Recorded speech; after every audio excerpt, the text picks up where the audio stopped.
of slipping. Yeah. People have all of this. People probably thought it was. Oh, well, excuse me. Sorry. I was just listening to my podcast. Link is in the description to my podcast. Welcome back to another action-packed episode of Disco Elysium. This bitch didn't give me her signature. It's really depressing me. It's really making me think about what I'm doing. Am I a good detective? Do I forge the signature? And then, like, lie to the daughter and be like, dude, Totes got that for real. For sure, dog. I promise. Regardless, we're going to get right back into it. Just left the shack. Totally dodged talking to a little girl because I just don't want to talk to little girls. It's not what detectives do. Sweet. I was going to make a bad joke, but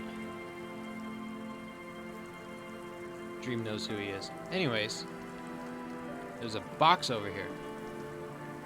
Let's pick it up. $1.15. Mm-hmm. The rear tire of a motor carriage adorns these reeds. That's a Nolan Vingsank, an unsuccessful model. Von Sank. So I think that's 25? 2 years of French, and that's what it got me, is not knowing what 25 is. Quick travel unlocked, the church. So I've been running everywhere all game, right? Can I just fast travel to places? Now I can.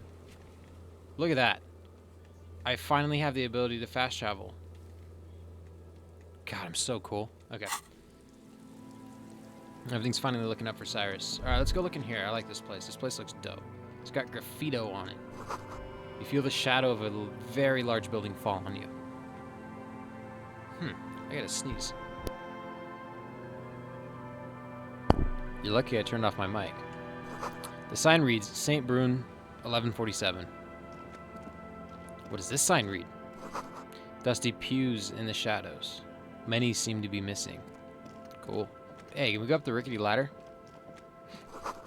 An altar shrouded in dark, or something like that. It's too dark to tell. Say no more. Say less. Into the building. Heavy wooden doors, more than twice your height, stand shut in front of you. The rectangular sea-worn ornamentation appears in stark contrast to the padlock, carelessly drilled into the wood. I'm gonna inspect the carpentry.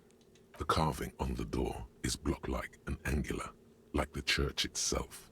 Two large beams shoot downwards, sinking into the wood before they reach the threshold. I'm gonna run my hand over the beam. The surface is smooth from the wind, but moist to the touch. Well, let's rattle them, see if they open. Nothing happens, only the sound of the padlock rattling against the door. I don't think that's going to work. Don't be a pessimist, Kim. Let's take a closer look at the padlock. This cheap-looking padlock is sturdily built. It shackles together a hasp and a staple screwed into the wooden door. The lock is adorned with a yellow sticker. It'll be easier to break the staple than the lock. Also, that sticker is interesting, somehow. I'm gonna inspect the staple. The padlock passes through a staple that's been hastily attached to the wood. Closer inspection reveals that one of the screws is not a screw at all, but a nail. The work has been done recently and is unprofessional, to say the least. Continue. Should you want to get through, it might be easier to just pry the whole thing off. I'm gonna turn to the lieutenant and say, this is where Mr. Prybar comes in handy. Maybe we should circle the building first and look for another way. The building has seen enough mistreatment. Where do you think we should start? Can you hear the pulsing bass underneath the wind? A sure sign of junior delinquency, somewhere east of here. There's something on the sea ice there. I'm gonna look at the sticker. You see a yellow circle with two X's and a big curve below them that looks like a mouth. You're pretty sure you haven't seen it before, but what the symbol depicts is clear enough. A smiling dead guy. The curve makes it smile, and the X's make it dead. There is something blindingly modern about this symbol. Its modernness puts to shame everything you've seen before. Have you seen the symbol before? Point to it.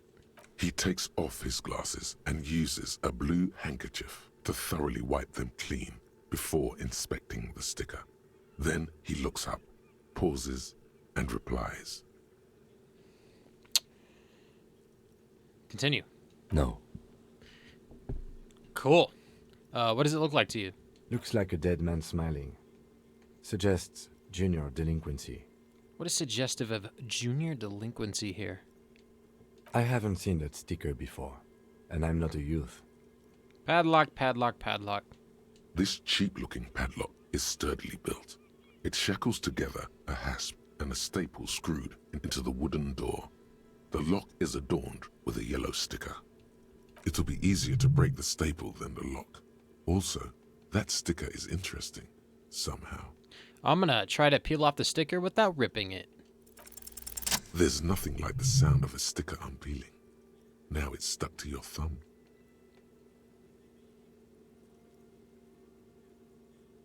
I'm gonna just shake it off my thumb and throw it in the wind. Au revoir, sticker. Bye, see you later. Stinky. Alright, we're gonna leave. Let's check around the building.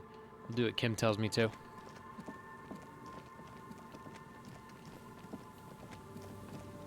Or just a slave to whatever Kim wants. I'm just gonna keep walking. Ooh. A thing. These rusty gears used to turn the whole machine. The building before you housed the engine. Must have been a big one.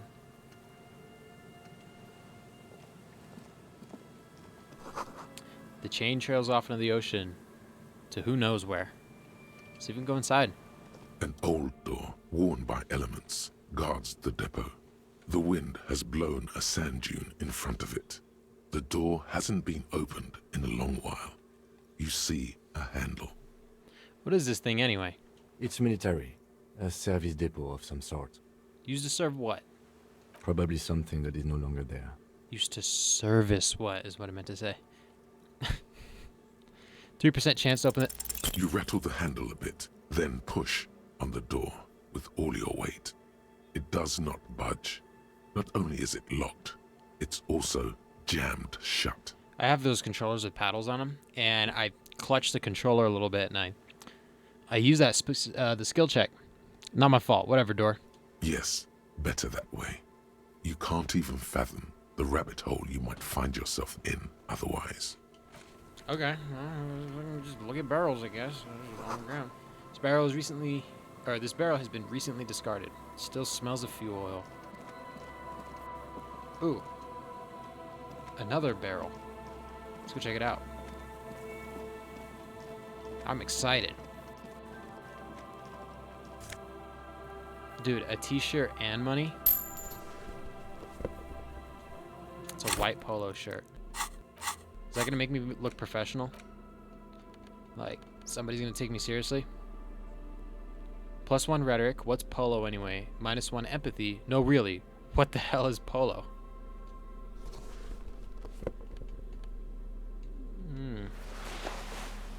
Okay, yeah, I like that. -1 to empathy, -1 to drama. Sweet. I wouldn't want it any other way. Kim's just watching me pick up random clothes off the floor and try them on like it's a fashion statement. Damn straight, buddy. Damn straight. Can we walk across these? Absolutely not. Can we grab the birds out of midair? Absolutely not. Can we find tire tracks in the ground? Someone made a campfire here a long time ago? Absolutely not. Alright, let's try this. Rusted broken control box for the radio relay tower. This ladder's too rusty to climb. The sea air has eaten it away. This relay tower coordinates boat traffic in the bay. Barely. Barely. Found a scented scarf and tiny inlets there off in the far distance where the post trails toward... That wasn't like a run-on. That wasn't supposed to be like, there's more. That was supposed to be the end of the sentence. I missed the memo. Apparently reading comprehension isn't my strongest suit. Let's see, can we walk over here? Let's go find out what's over here. I know we've already been over here, but maybe there's more adventures over here. Maybe we'll find another hangman. Another man with which to hang. Yeah, they're ejectively squat over here. Hey, Kim, you seem to be following me. A little bit too close there, dude. Like, back up. For real. I wonder if I click on that word, it'll have me walk. My hands are off the controller. I'm just seeing where it's taking me. I put my hands back on the controller. That was taking too long. I don't have all that time.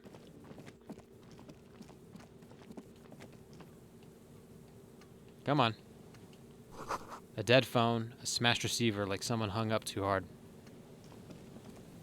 Delinquents and hanging up too hard.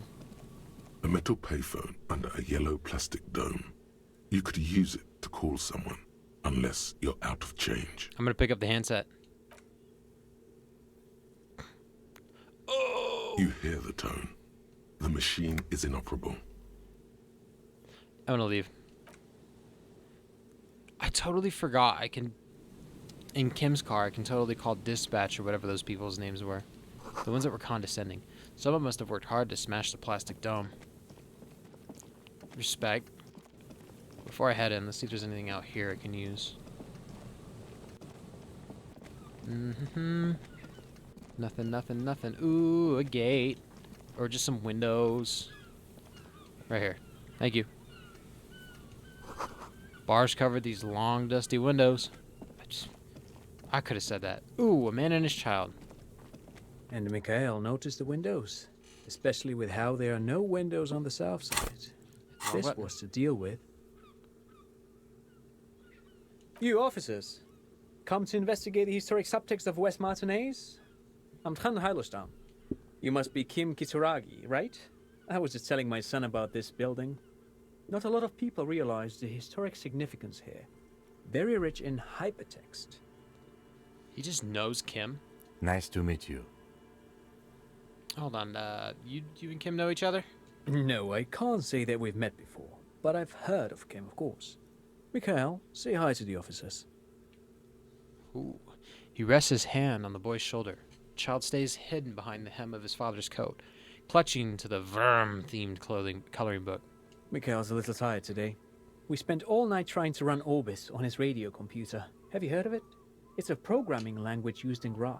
Quite tricky, but he wanted to play this Grad-made adventure program. We've been getting really into Worms lately. The man speaks in the artificial cadence of a professor, or someone who's been on too many radio shows. But I assume you're not here for giant worms when there are so many real things to see. Just as I was telling Mikhail before, this is where the Coalition landed in '08. We could be standing on what is the most interesting landmark in Revachol West. Wow, get a load of this guy. He really enjoys his trivia. The Orbis programming language was named after its inventor, Victor Orbis, a cybernetician from Grad. They run Vox in the Occidental countries. What's so fascinating about an empty old building? Aha! But it's not just any empty old building. Oh, he raises his hand to his eyes to shield himself from the freezing snow. All four of you turn to admire the mural before you. What not a lot of people know is, this used to be the R&D department of Felt Electrical. And Felt, which now sells ink cartridges mostly, was once a top dog in the turn-of-the-century cybernetics boom. Look at the building loom. That's not something I'm saying. I don't think I've ever heard of this Feld Electrical. That's not surprising. Only a vestigial ink cartridge and ferrotape manufacturer remains. They started out as a midway electronics outfit in Königstein 2 centuries ago. After an aggressive move to Revachol, Feld became a global player in the emerging personal electronics market of the pre-revolutionary era. Still, Tricentennial was beating them in business machines. But Feld had an ace up their sleeve, or should I say they were developing an ace up their sleeve. I'm mixing my metaphors here. What was that ace? It was here in Martinez, possibly in this very building, that they developed prototypes for a tape computer. A tape computer? An elegant folding mechanism of rollers and ferrotape ribbons, portable enough to be a take-it-home solution. Revolutionizing business machines, possibly even bring them to the average consumer, which is a feat of engineering even today's giants, Rehm, ICN and ZAM, haven't achieved yet. What happened? Indeed. What? The revolution! Unfortunately, their moonshot project never made it to the market. Feld's move to Revachol backfired. The revolutionary government liquefied their assets and expropriated those very advanced prototypes. Possibly from this very building, or one of the adjacent ruins. All of this was built by Feld, even the boardwalk. Wild Pines built Martinez proper as a resort for their middle management. Feld built this side of town for R&D. What happened to the engineers, the company people? Oh, I'm afraid it didn't end well for the boys. But this story is a bit too dark for little Mikhail here. Now, if you were to ask about tape computer... Wait, is he saying that we should just bypass the excesses of the revolution? I'm gonna turn to Mikhail. He means they all died at the hands of the communists, clearly. Officer, I told you this chapter of history wasn't on Mikhail's curriculum yet. Let's keep this kid friendly. The boy looks first at you, then back at his father, confused. How do those tape computers work? Did they work like radio computers? Actually, no one knows. No one even knows what a computer made entirely of tape would look like. But word has it, they were very elegant, exquisite, alien-looking turn-of-the-century hardware. Buckle up. 10 years ago, I did a little freelancing, I guess you could say. I was a special consultant for an exhibition at the Wompty Dumpty Dum Center in Vredefort, Oranje. It raised the same questions, and we had lengthy discussions with Paul Ockerman, who was head curator at the time. This was before the twins Keith and Guy Juice joined the team, trying to... Wait, did he just say Wumpty Dumpty Dom Center? Yeah, he did. He did it. He said Wumpty Dumpty Dom Center, like it's the most natural thing in the world. What the hell is a Wumpty Dumpty Dom Center? And who the hell are Keith and Guy Juiced? Okay, but back to where were we? Tape computers, I think. Yes, tape computers and Feld Electrical. Fine. Okay, you're saying that Feld Electrical built this boardwalk. Yes, they even built a pleasure wheel, but that got destroyed in the war. A pleasure wheel? Yes, to lure in their star engineers.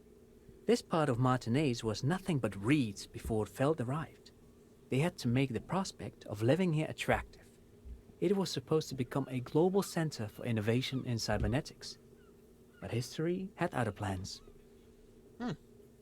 Okay, well, let's get out of this boring fucking conversation. But of course, what else?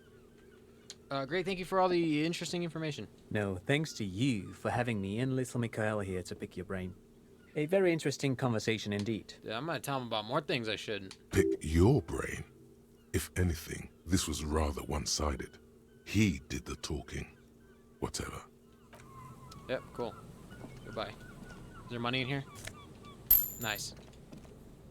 Ooh, a thing on the wall. I'm good with things on the wall. Another power box. It charges nothing now. It's empty. More money. Fence blocks the path. No way on from here. Okay, we're gonna go back this way with my 32 real. So fucking rich. Ooh, what is this? The remaining windows rattle from a strong gust of wind. They're covered in a thick layer of grime. They must have been like this for 40 years. Lieutenant, can you make out what's inside? No. I won't even try. You know, I had a partner once. They called him Eyes, because he had to show me things. It's that bad. Can you still shoot though? Well enough, actually. It's odd how that works. I'm no sharpshooter, but I passed my shooting courses 7 out of 10. Alright, Kim, you got it. Should have let you handle the gun back there with Kuno. Hey-oh. Alright. Guess we'll go in through the double doors to the barrel with money and a coat jacket. Someone has left an unidentifiable article of clothing on this railing. It smells really bad. I already said coat. It's streaked with dried seagull shit and tangled with pieces of seaweed. A dangling arm suggests that there might be a jacket beneath the crust of filth. Told ya. It seems likely that it was left in the surf until someone laid it out on this fence to dry out. Unfortunately, that just seems to have stiffened it into a shapeless mass. Please tell me you're not taking that with you. It might be a clue. A clue? You think our suspect is a seagull who's been defecating on unsuspecting jackets? Well, it could have been multiple seagulls. A poet could write a dozen verses and still not begin to capture the profound vexation in that sigh. That was written by a poet, certified. You should still take it. Not taking it.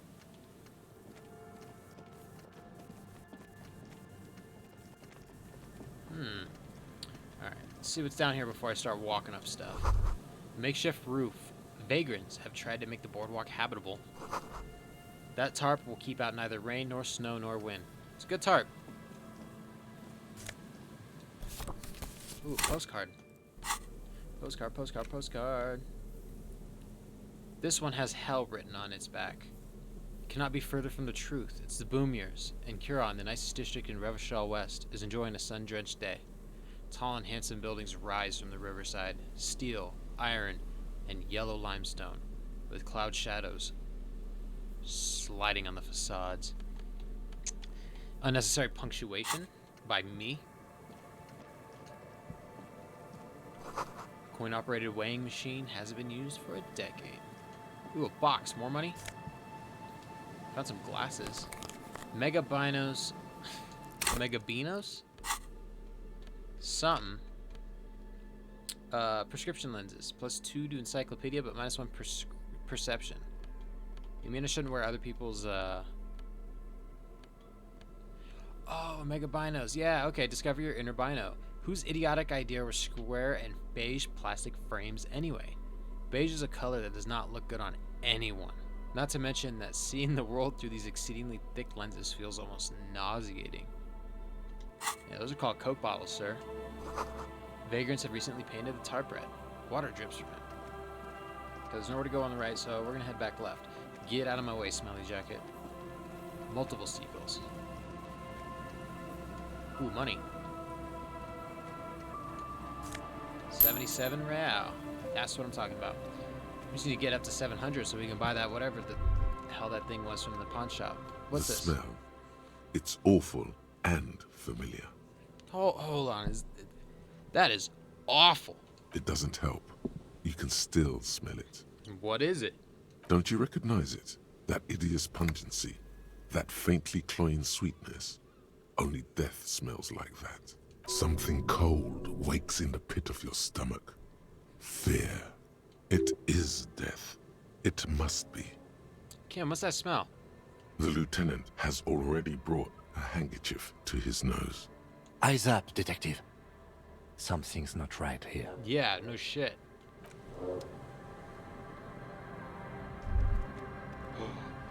Oh, fuck.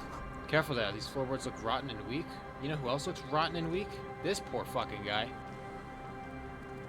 A man lies on the boardwalk, his limbs bent and neck turned at an unnatural angle. Right next to him is an empty bottle of spirits. In his cramped hand, a chewing gum wrapper. Hold on.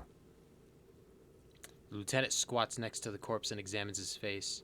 Two bulging eyes stare back at him, void of any signs of life. Lividity is faintly pronounced. Whoever this is has been dead for 2 days. No longer. We need to investigate. Another dead body. This is your job. Steel yourself. Calm now. Carefully. Just another day. Just another dead body. Breathe. I'm gonna study the surroundings. There's some dried blood on the metal bench, right where the corpse's head rests. The floorboards are rotten and slippery wet around the hole. An empty bottle lies nearby. A chewing gum wrapper is clutched in his fist. I'm gonna examine the man's head. A dried chunk of blood covers the hair at the back of his head. An open wound. It's sticky and cold to your touch. This is what killed him. I don't see any other major wounds, do you? No, just this one at the back of his head. Seems like the head wound was fatal. It's exactly the shape of the bench. Oh, I'm gonna step on the floorboards. They screech under your feet ominously. It's hard to say whether the dead man's weight was the cause of the boardwalk to break. It definitely looks fragile. He could have easily disappeared into the sea through that hole, and you would have never found him. Examine the bottle. A .75 liter Tallulah vodka with its cap missing. There's hardly anything left inside. Damn. Tear all around us. He looks at 2 other bottles, forgotten near the coin-operated viewer. I'm gonna examine the chewing gum wrapper. Grabowski spearmint chewing gum. Green leaves on the cover. The man's mouth is half agape from the terror of the fall. Fuck it, let's look in. The blackness of death. Stench. You think you see white chewing gum too? He ate the whole pack, right? It's to cover the smell of alcohol before going home. The worst thing is, I've seen it before. Almost the same scenario, even the chewing gum. It's always the same. I'm gonna step back. The entire boardwalk creaks in the wind as you take a step back. Let's study the man himself. The man has fallen through a crack in the boardwalk and hit his head against the metal bench. Clearly. Coagulated blood covers his black hair. One of his feet is still dangling through the hole. A bad fall. It might have been dark outside. This place is a minefield in the dark. His expression is dull, like the sea behind him. Drops of water shining on his mustache. His eyes, empty and wide, look frightening in their frozen gaze. Height, 170 to 175 centimeters. Curly hair, stout build. Fucking tall. Age approximately 50 to 60 years. It's a tall boy. Study the man's clothes. He's wearing mud-caked boots, beige trousers, and an old brown leather jacket with a bright blue lining. There are traces of kebab sauce on his chest. So just pockets. You find some sunflower seeds and a rain-soaked library card folded into 2. His jacket feels sodden and heavy under your hand. Good. We should take a look at that library card after this is done. What should we do with him? From where I stand, I can see 2 options. We either take the case and follow the leads to identify the body on our own, or we report back to the station and leave this for our colleagues to handle.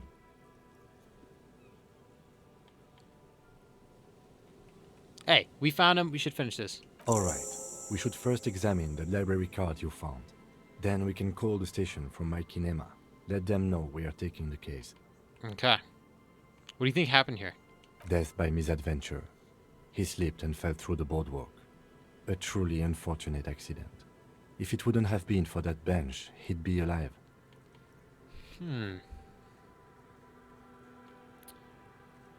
What about the kebab? What about it? The deceased ate some kebab. It's probably from a nearby place, maybe in the parks. Sometimes a kebab is just a kebab. You don't know that logic. Someone should be held responsible for this broken boardwalk. It's dangerous. They'll seal this place off after the news reaches the coalition officials. I doubt that they have enough resources to actually repair the boardwalk. Not that sealing it off would keep anyone away. All it does is keep the city council's hands clean. Could it be related to the lynching? No, I don't see anything that points in that direction. For now, let's treat this case as a simple, albeit sad, accident, and relate it to the murder case. Nah, we'll just pin the murder on him and end the game here. Agreed. If this somehow converges later, why not? But keep it simple for now. Right, conclude. It does seem to be a pretty straightforward misadventure, although there's still a question of identifying the body. Yep, okay, let's look at the library card. Anything else around here? Viewfinder? This coin-operated viewer has been out of order for years. Maybe he was sad about it. Just wanted to look through the viewfinder. Alright. Dead body on the boardwalk. We're getting somewhere.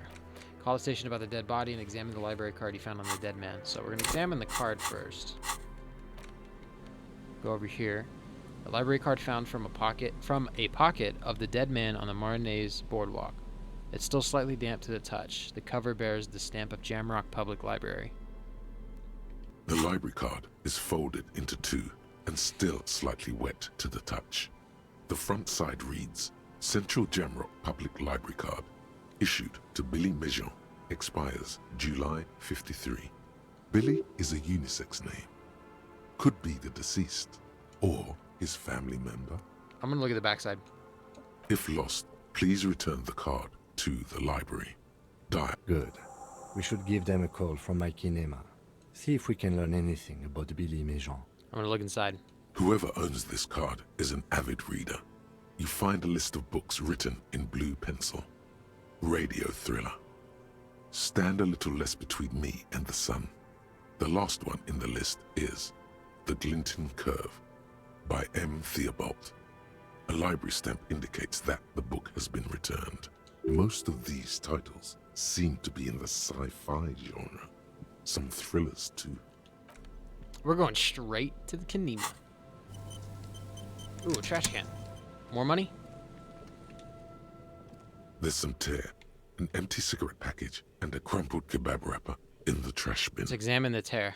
2 empty bottles of Tallulah vodka and a can of black potent porter is all you find. A tragedy. Let's examine the cigarette package. Whoever tossed it here was a heavy smoker. The brand name reads Red Astra. Red Astra is the black market version of Astra cigarettes, known for their high tar content. Since we brought it up earlier, let's examine the kebab wrapper. You see traces of mayonnaise and ketchup on it, as well as a tomato wedge. The wrapper reads Shish Kebab Revachol. It's no older than a day or two. No mold yet. Interesting. Let's check his pockets for money, Kim. It could be anything. A big wine canister, it's open and empty. Alright, cool. Let's make sure there's nothing that I'm missing on the dock on the way out. And let's go to the Kanima. Ooh. Moonshine probably smells like tasty fermentation. Ooh, woo. We gotta go down the ramp that the game has provided for us. Yeah. Yeah. Okay, so I know where I've been and I know where I haven't been here. So, let's test out this brand new fancy dandy quick travel. Let's get the fuck out of here. Let's go back to Martinez. Because we're at... oh yeah, we're at the church. So we're going to go back to the Martinez waterfront. Sick. Not even that much time passed, so... Not the worst thing that I can do. Alright, we're at the Kanima, so let's call it in. Inside, you see a set of steering levers, a radio microphone, a pull-out toolbox, and the soft glow of the fuel preheater gauge. I'm gonna pick up the radio again. This is Precinct 57. How may I assist you? Connect me to Jamrock Public Library. Hold on, officer.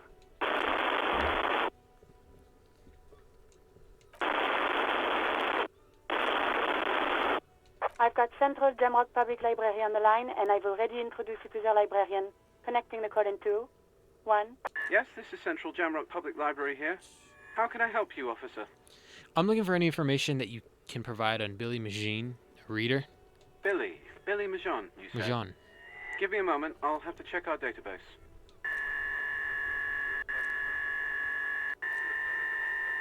Yes, hello, are you still there? I found Billy Majon's home address, is that alright? No phone number, unfortunately. They're too poor to have a phone line. Yes, home address is fine. Here we go, sir. Rue de Saint-Ghislain, 33B, apartment number 20. It's in Martinez, I believe. Capeside Apartments, it says. That's all. 33B, got it. That's where the smoker on the balcony lives, isn't it? Thank you, that's all from me. I have no other questions. Happy we could help. Goodbye, officer. Anything else you need from me? I need to report a dead body on the Martinez boardwalk. One moment. Can you please describe the body? Age, sex, cause of death? An unidentified middle-aged man, height 170 to 175, dark hair, medium build, looks like he slipped, fell through a hole in the boardwalk, and hit his head against the metal bench. We suspect he might have been inebriated when he fell. There were bottles all around him, and traces of vomit on his shirt. Any signs of violence? Nope, seems like it was an accident. No field autopsy necessary. What about his belongings? Did you examine his clothes? He was wearing boots, trousers, an old leather jacket with a bright blue lining. I found a library card from his pockets. Any information on the library card? It's from Central Jamrock Public Library. It belongs to someone named Billy Majon. Good. You have a lead. Do you and Lieutenant Kitsuragi want to take the case, or should I assign it to someone else? We're taking the case. I have assigned the case to Lieutenant Kitsuragi. Please follow up on this library lead to identify the man. We'll send someone to take the body to the morgue. Kim, that's all you. That's all for now. Thank you for reporting in. Is there anything else I can do for you? I'm done with the radio for now. 57th, over and out. In the cabin, you see a set. Close the door. All right, Kim, you're on it. Yes?